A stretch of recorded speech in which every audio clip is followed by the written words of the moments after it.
Date Monday, January 14th, 2019, 15 a.m. Begin the meeting. I'd like Mr. Parker to say the pledge and Mr. King to say the prayer. Please stand.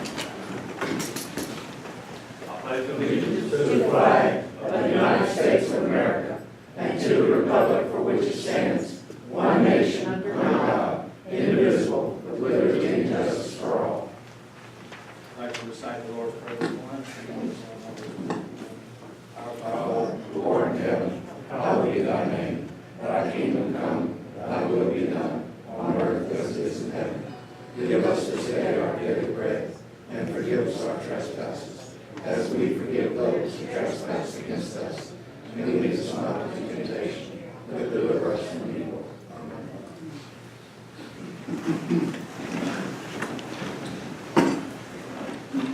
All right, we'll get right into it. Go to number 3, the administrative report. Mr. Booyah.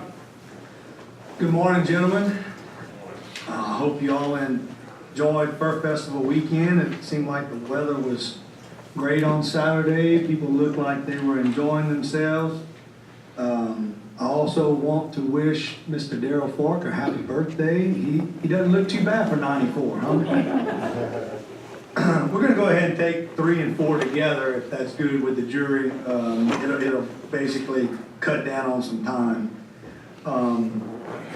We'll look at disaster recovery first. So every year, the staff sits down, the department heads with each one of their departments, and then we sit down collectively and go through a general status of where we are.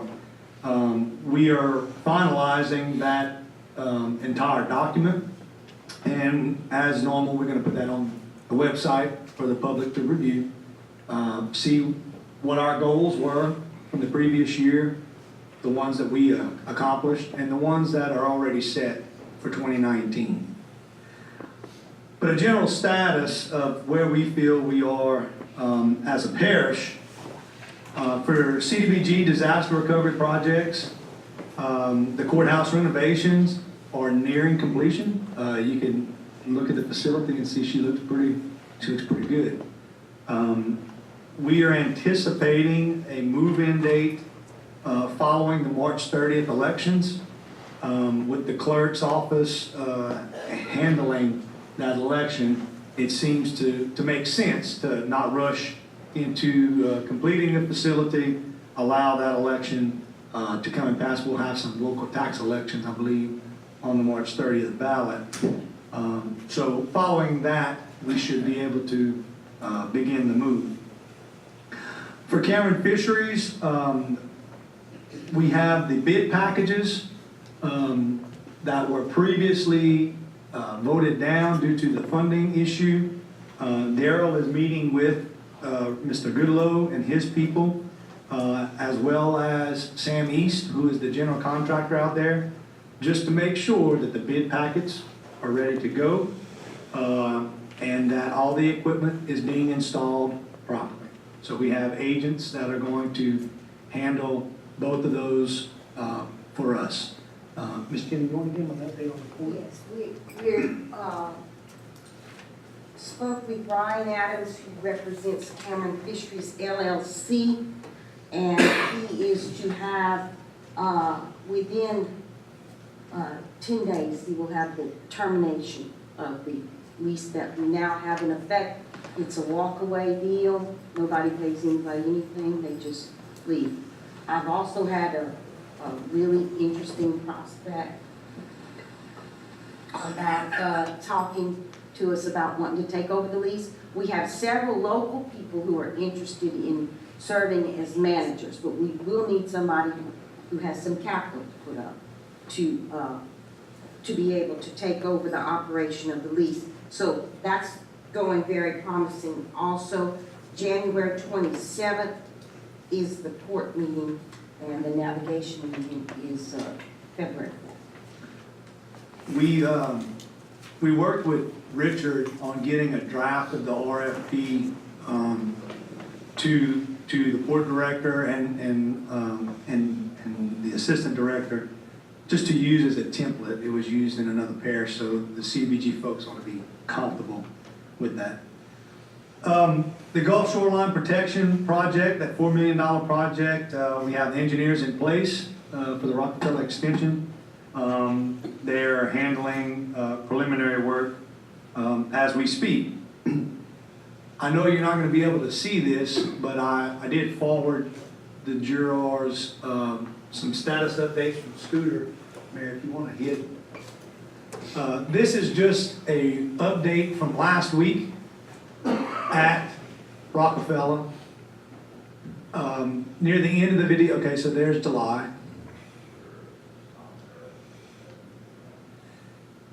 The rock breakwaters at Joseph Harbor, at the mouth of Joseph Harbor, those were completed in around November. You can already see the sediment developing right behind the rocks.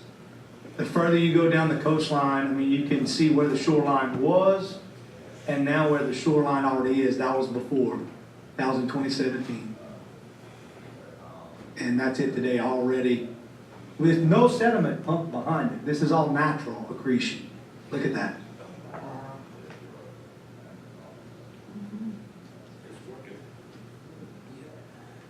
It's working on its own. All by itself. No sediment pumped into that area. And so we're very excited for the parish and for Rockefeller, of course, but to see that the rocket, rocket, rocket mantra that began some decade ago is starting to come to fruition. I think the birthday boy is the one that coined that phrase.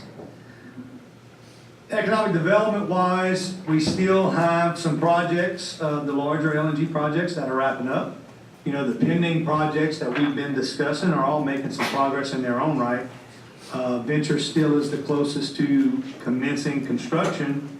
And Commonwealth, we've noticed, is filing more revisions to their resource report documents to the FERC.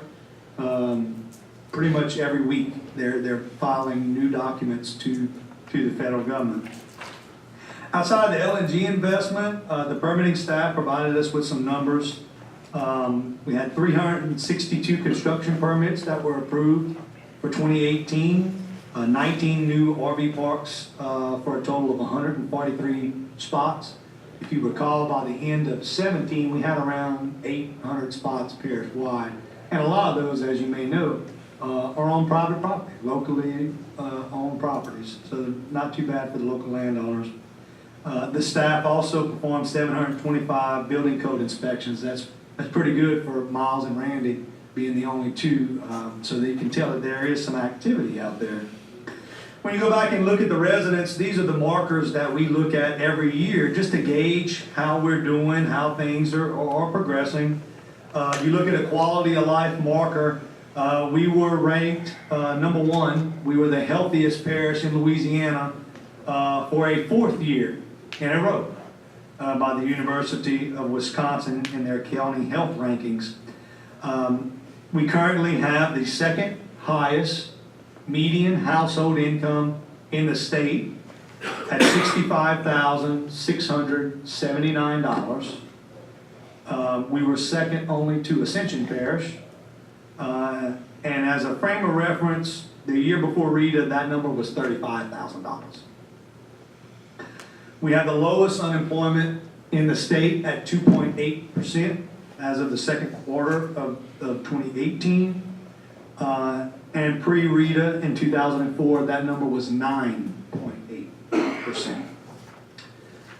We have 12,000 wage earners and workers in the parish, and those individuals take home an average of $1,796 a week, as the highest for any county or parish in Louisiana and Texas, and I think it's the 3rd or 4th highest in the entire country. In the first quarter of 2018 alone, wage earners in this parish took home over $280 million in one quarter. So those are some statistics from the Department of Labor, the Bureau of Labor Statistics. Going into some of the federal issues, GOMESA came around in 2018. We were the first county or parish in the entire country to bond that out. Since then, Terrebonne has gone through their process. Vermilion is going through their process. Tangipahoa is going through their process. So already in Louisiana, we've had 3 more parishes engage in the same process. It seems that we were ahead of the game. We acted quickly, and it looked like we started a trend on that. We did notice last week we are Facebook official when it comes to work going on for Go Mason. An individual took a picture of the geotechnical crew wading out into the water with their markers to get things going. So it has been documented and put on Facebook that some work is ongoing with the Shoreline Protection Project funded through Go Mason. For the Southwest Coastal Study, we made great progress in 2018. And in fact, we did receive a federal appropriation of $800,000, and that's going to go towards homeowner elevations in the 3 parishes. The important thing to note is that we went from a chief's report to an appropriation, a federal appropriation, in 2 years. There are projects in southeast Louisiana that have been on the books for 30 years and never received an appropriation. So that is a very good occurrence for our parish and the Chenier Plain. We're going to continue to work with the Corps and the CPRA on implementing that non-structural. We feel that we have some residences down here that maybe had fallen through the cracks of some of the other programs. We have a list, but we're also going to engage the residents that maybe did not qualify fully. Maybe there's a way for us to work them into some of these new programs now that we understand how those funding sources work. And finally, we did receive some bad news in December. If you recall, we had turned in our build grant for the replacement of Cameron Ferry number 2 back in July. That was the first time we had submitted that grant application, and we were not selected.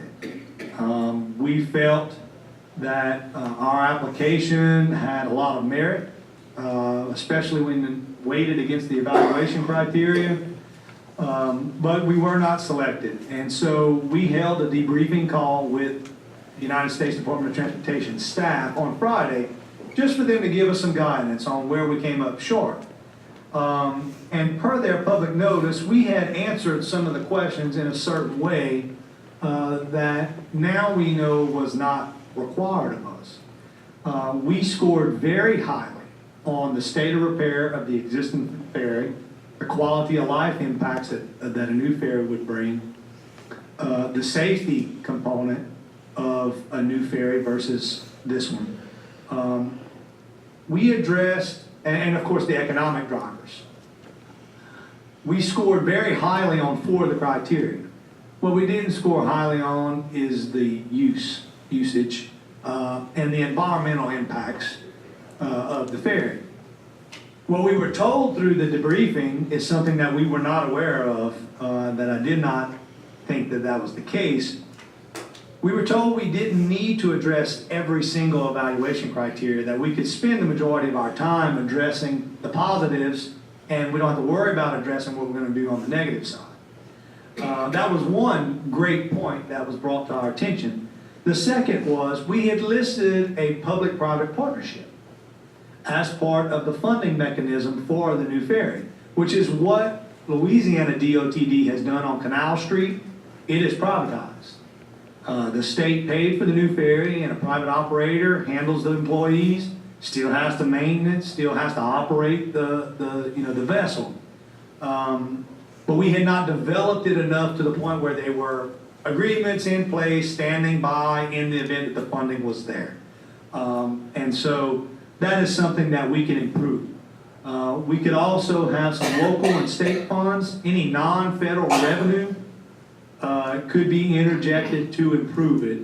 However, and as we tried to make very clear, this is not a police jury responsibility. It impacts your businesses, your residents, your tourists. However, it is not your responsibility.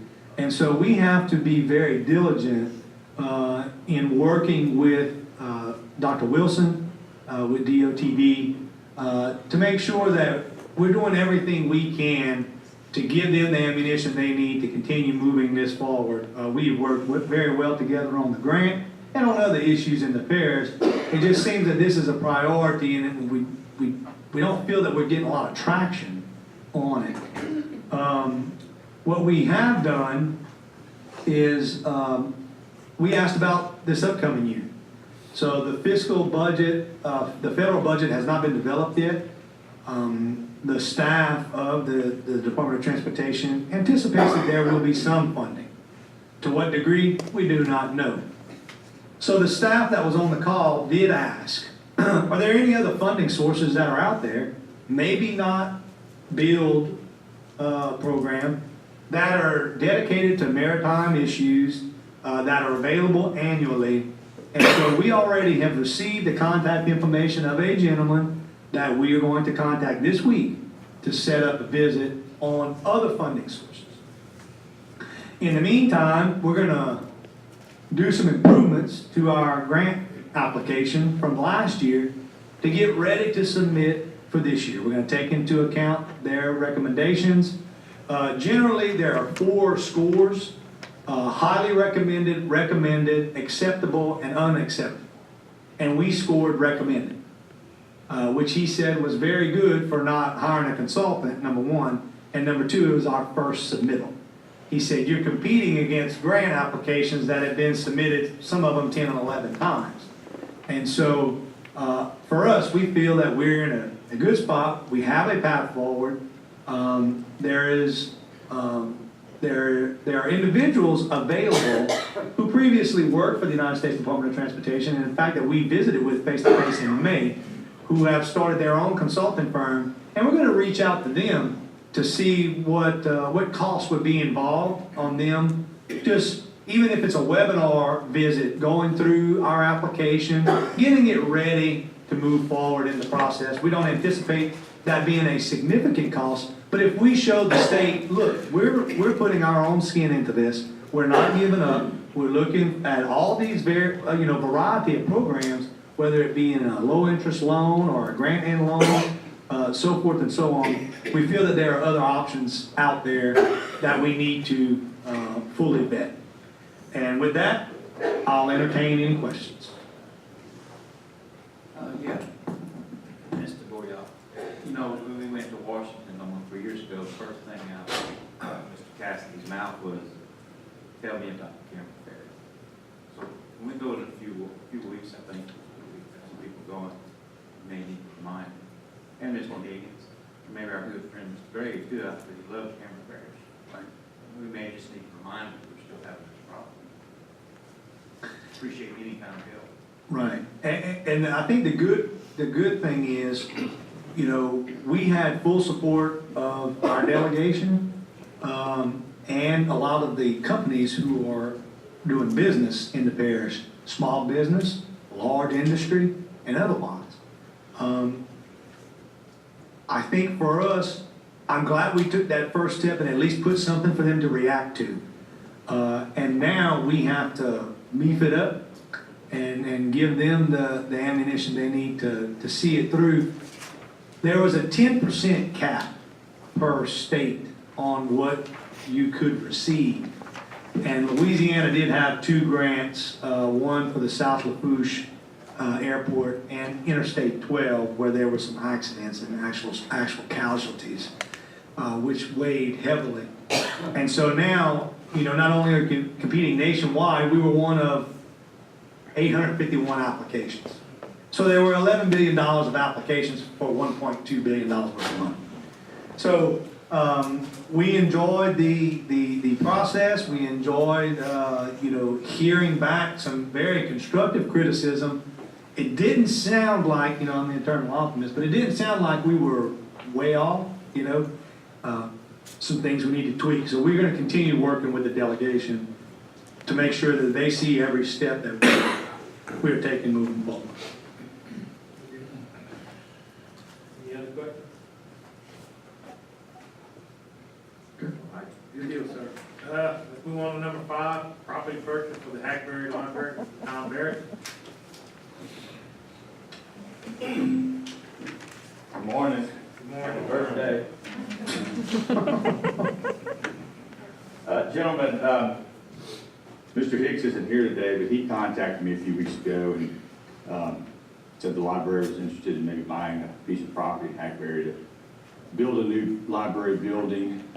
It's his understanding, my understanding, that the majority of the building would be paid with some FEMA money. I don't know all the details, but the library has identified a piece of property. They don't know if it's the piece of property they want, but I guess when we put this on the agenda, I assumed that that was the definite property they wanted. But in talking to Ms. Sanders here today from the library, you know, that there's other options. So they're looking at options, and so I guess the purpose of today is just to let y'all know that the library is interested in locating a piece of property in Hackberry to put a new building, assuming that FEMA will fund most of the building. And but we have a few hurdles, we have some information that the library has to decide on, I guess, before we come back to y'all.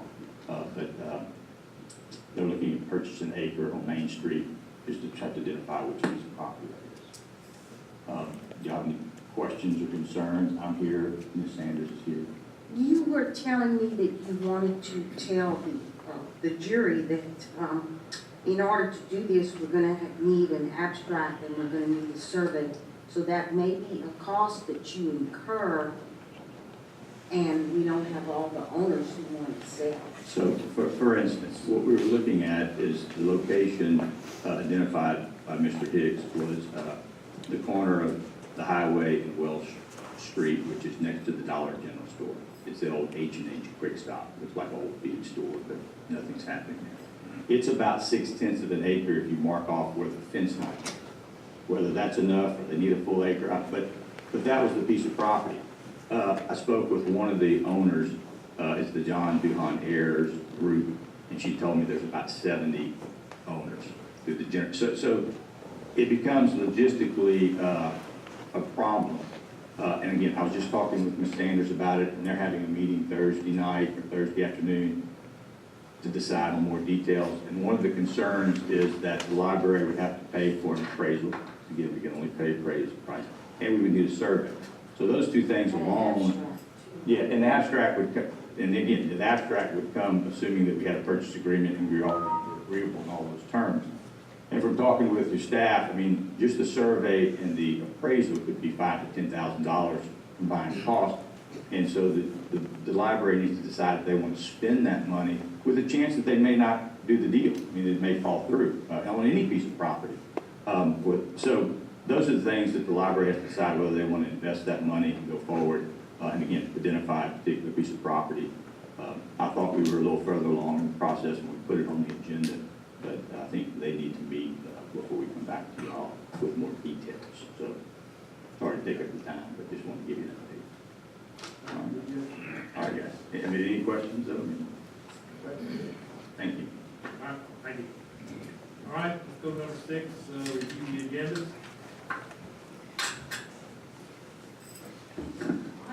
I don't have a copy of the agenda. Do you have the opioid litigation approval on there? Okay, and also the Henry family abandonment of the right of way for the Henry family, is that on there? Yes. Okay. I'll just tell y'all on the opioid litigation, because I'm probably not gonna be here at the second meeting, but the contract that they have submitted is in proper form. They have the approval from the AG's office. It's not going to cost you anything to do this, but I don't want y'all to have real high expectations, because this is to reimburse the parish for the cost of what you spend helping people with addiction, which we don't have any of those programs here. But you still may be able to get something if we can establish increased volume in the courts, worth a try. So.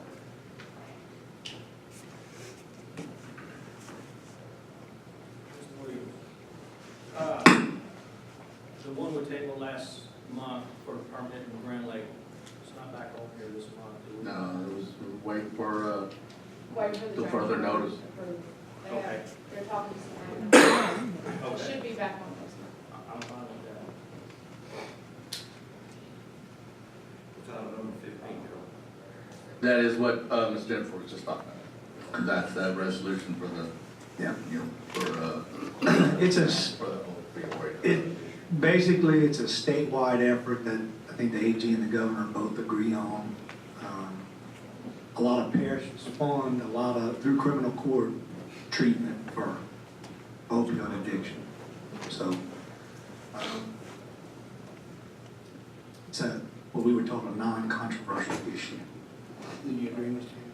I do, but, you know, the problem is that down here, a lot of this has come about because a lot of the larger parishes are seeing heroin use, which is really devastating for the population, which is not here yet. In fact, we don't have nearly as many opioid cases in criminal court as methamphetamine cases. So, there again, I don't know how much money you're actually gonna realize out of it, but it doesn't cost you anything to try. Can we, 17, 18, 19, the change orders? Yes, sir, I was fixing to bring those up, Kirk. Those are change order requests. We have, you know, as you can read, you know, the different ones, material and labor for wall. That's to do with the judge security, which I'm gonna touch on here in a second. And Number 17. some upgrade, yeah.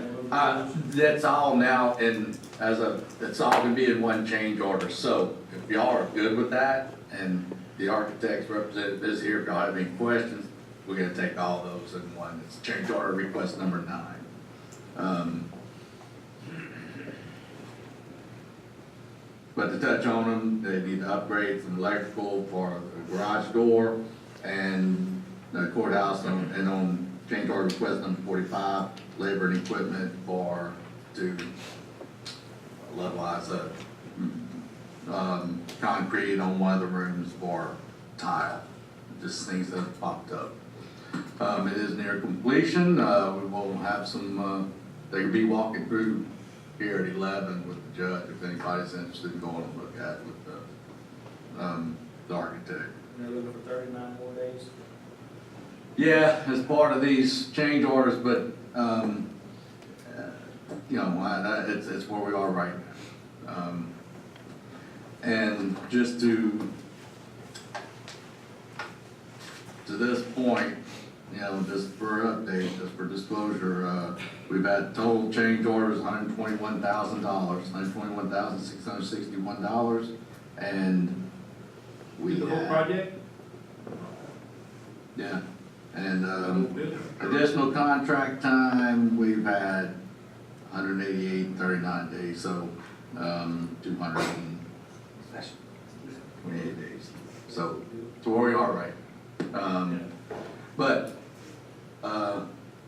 guys, we have met, and a couple of us met to do with the judge's security.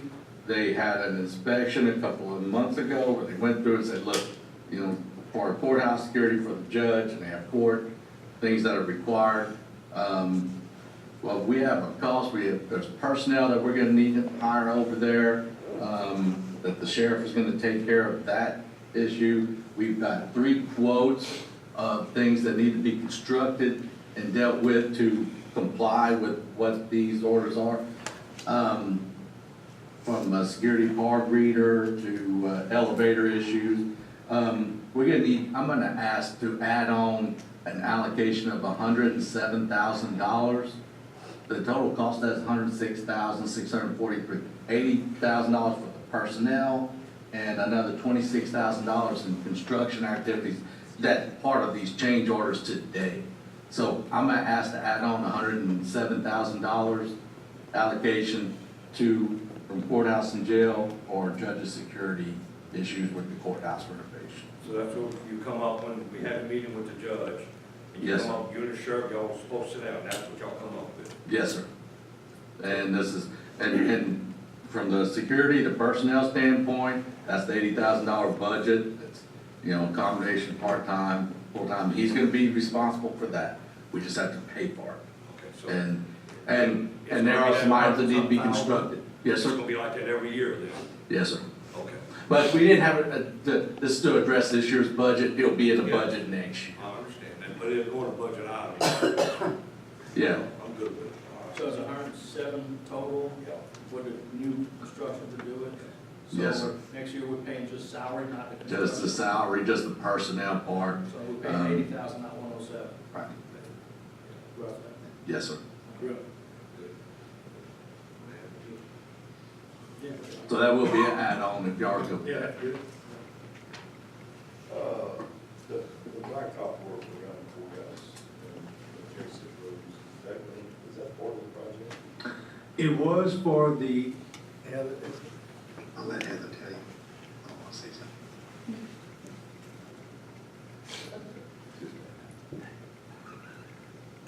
I'm sorry, what was the question? The overlay part of the blacktop work, at one time it was part of the project. Yeah, originally, we had anticipated that you had, or would be able to acquire different pieces of property for the main entry. And so there was a proposal done that showed a very grand entrance to come into the facility. We didn't get that land.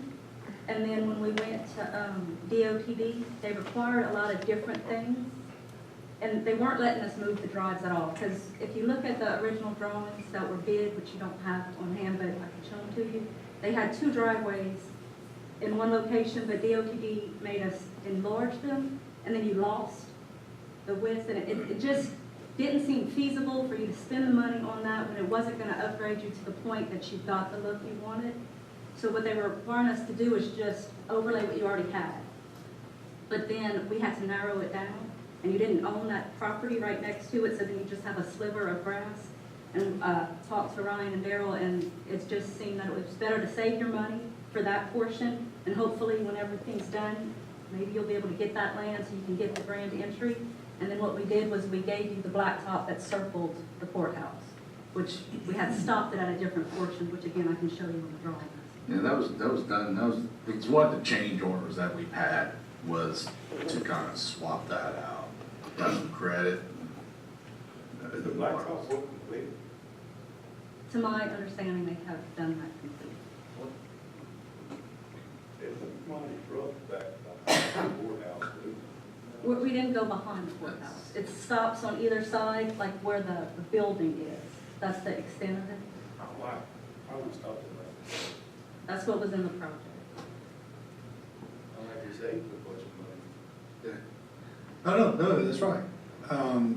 I think that we could, definitely revisit it, you know, I mean. But it may be if you drive behind the courthouse. No, it's bad, look yeah. in there. Yeah, it's gonna be some, I think we have to address, but and even between here and the jail. Right. So that's just something. But it's gonna be outside of this, we're gonna have to address that separately, because it's, Okay, I just thought I'd Any other questions? Daryl? I'm good if you are good. Ryan? Everybody good? There's just one point, the public hearing for the road abandonment for him is this afternoon, and it's on the agenda for that. If there's anybody that need to make a comment, they would be welcome to do that here, but introduce it, but the public hearing is at the 2 o'clock meeting. Okay. Anything else? Good? Meeting adjourned.